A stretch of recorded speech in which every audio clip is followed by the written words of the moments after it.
प्रिय बच्चों, good morning. मैं एलन विश्वे, आपका हिंदी टीचर। आज कक्षा 7 हिंदी का पाठ 8 पढ़ते हैं। ठीक है ना? सब बच्चे अपनी बुक्स ओपन करें और पेज नंबर 48 देखें। देखिए, मैं पढ़ता हूँ, आप लोग मिलाइए। जहाँ समझाने को होगा वहाँ समझाता जाऊँगा। ठीक है ना? तो देखिए, मिलाइए। नमक की मिठास, पाठ का नाम है नमक की मिठास। एक समय की बात है, एक राजा था। उस राजा को अपने पर बहुत गर्व था। वह सदा अपने आकर्षक व्यक्तित्व, बुद्धि, अपनी सफलता और एक बड़ा शासक होने की बातें करता। वह चाहता था कि उसके आसपास के लोग उसकी बातों पर विश्वास करें और उसकी प्रशंसा के पुल बांधते रहें। उसे वही लोग अधिक पसंद थे जो उसकी प्रशंसा करते, और वह सदा अपने मोह मोह लगे लोगों की संगति में दिखाई देता। राजा की 3 लड़कियां थीं। एक दिन उसने अपने प्रति उन तीनों के प्रेम की परीक्षा करनी चाहिए। उसने उन्हें अपने साथ बुलवाया। ठीक है ना? राजा था, राजा की 3 लड़कियां थीं। अब उन्होंने अपनी लड़कियों की परीक्षा लेनी चाहिए तो उनको बुलवाया। मेरी प्यारी बच्चियों, वह बोलो वह बोला, लोग कहते हैं कि मैं बहुत बड़ा राजा हूँ। वे मुझे प्यार भी करते हैं और इतना सम्मान भी कि मेरे लिए अपनी जान भी देने को तैयार हैं। वे हर समय मेरी प्रशंसा के गीत गाते हैं, लेकिन मैं वह जानना चाहता हूँ कि मेरी अपनी लड़कियाँ मेरे बारे में क्या राय रखती हैं। अब बताओ कि तब मुझे कितना और किस तरह का प्यार करती हैं। तुम मुझे कितना और किस तरह का प्यार करती हो। यह कहकर वह अपनी सबसे बड़ी लड़की की ओर मुड़ा, उसका उत्तर जानने के लिए। पिताजी, मैं आपको बहुत प्यार करती हूँ, वह बोली। मेरा प्यार आकाश की तरह अनंत और सोने की तरह शुद्ध है, बड़ी लड़की ने बोला। यह सुनकर राजा बहुत प्रसन्न हुआ। उसे फिर उसने अपनी दूसरी लड़की से पूछा कि वह क्या कहती है। पिताजी, मैं भी आपको बहुत प्यार करती हूँ, दूसरी लड़की ने उत्तर दिया। आपके लिए मेरा प्यार समुद्र की तरह असीम है और जवाहरातों की तरह मूल्यवान। राजा प्रसन्नता से हंस पड़ा। अब उसने अपनी छोटी लड़की की ओर देखा। उसने पूछा, तुम क्या कहती हो?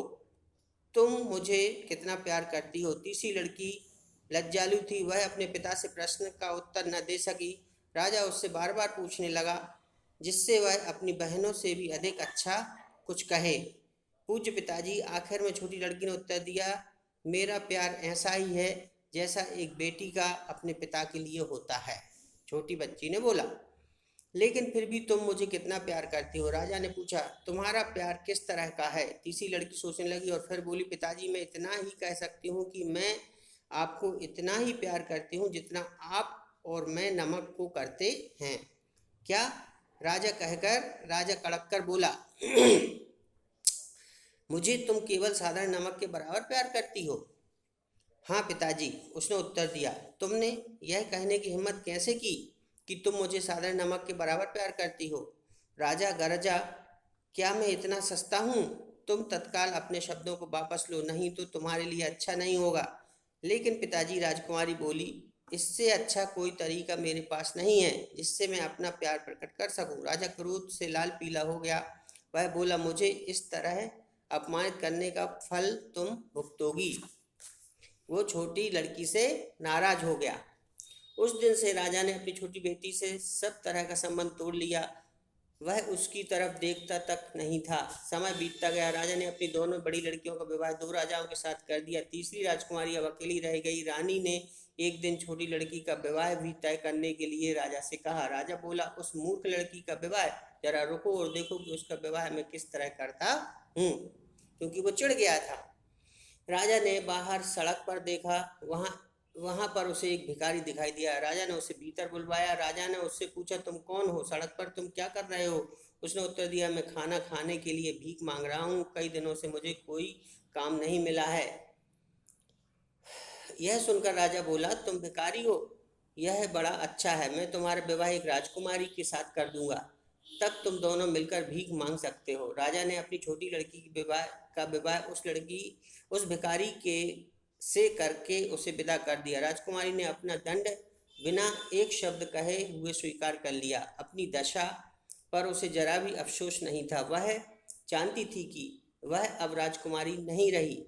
न उसके पास अब धन था और न हैसियत। जो कुछ था वह था पति के रूप में भिखारी। लेकिन राजकुमारी बहादुर थी। वह किसी भी स्थिति या कठिनाई का सामना करने के लिए तैयार थी। सबसे पहले वह अपने पति के बारे में जानना चाहती थी कि वह कौन था। पति ने बताया कि वास्तव में वह भिखारी नहीं था। वह एक शहर में नया था और काम खोज रहा था। जब उसे कोई काम ना मिला तो लाचार होकर भोजन के लिए भिक्षा मांगनी पड़ी। उसी समय राजा ने उसे बुलवा लिया। नवयुवक बड़ा महत्वाकांक्षी था। उस बहादुर चतुर लड़की को पत्नी के रूप में पाकर अपनी स्थिति सुधारने के लिए वह किसी भी कठिनाई से जूझने को तैयार था। देखो, किस्मत में ऐसा होता है, हैं? नवयुवक और उसकी पत्नी शहर से बहुत दूर छोटी सी झोपड़ी बनाकर रहने लगे। पत्नी कुछ गहने पहने हुई थी। उसने अपने सब गहने बेच दिए और उन पैसों से एक नया जीवन आरंभ किया।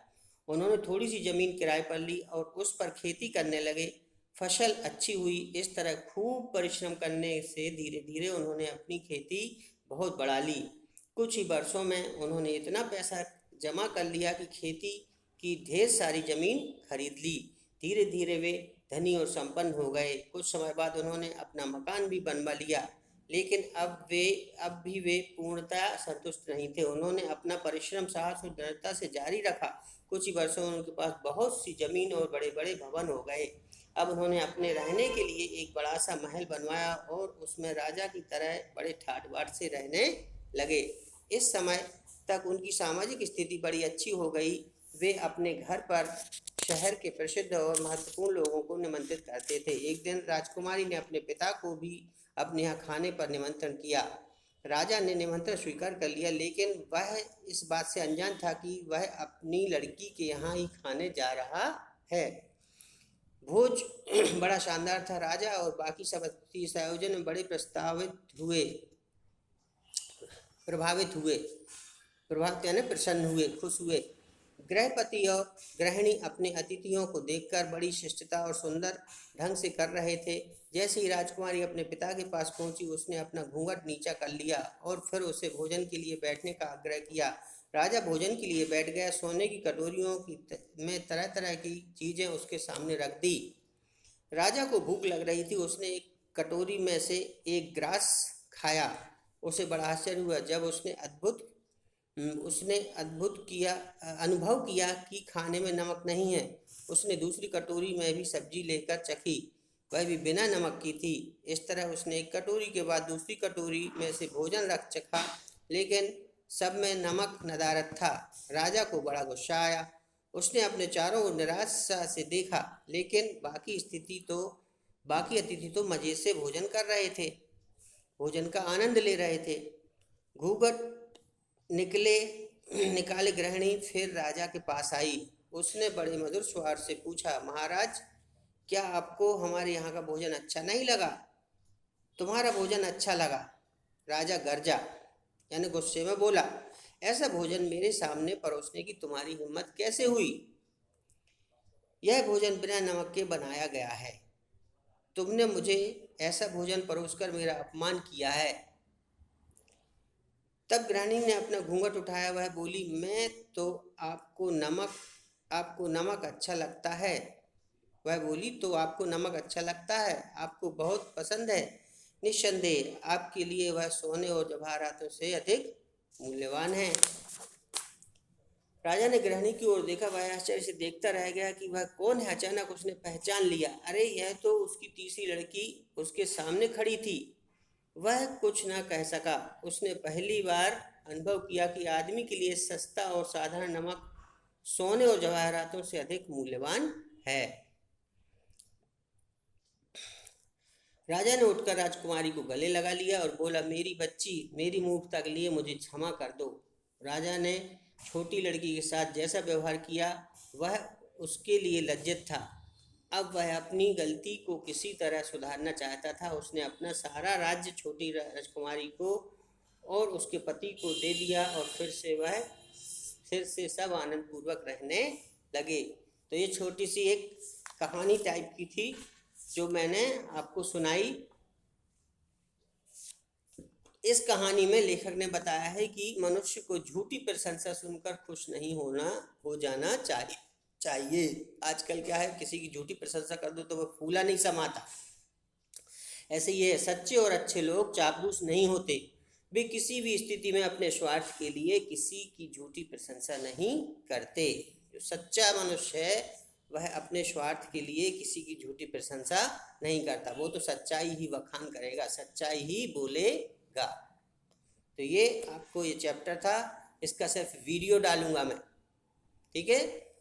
नेक्स्ट टाइम नेक्स्ट डे आपको इसके क्वेश्चन आंसर डालूंगा, एक्सरसाइज डालूंगा, ठीक है। ओके।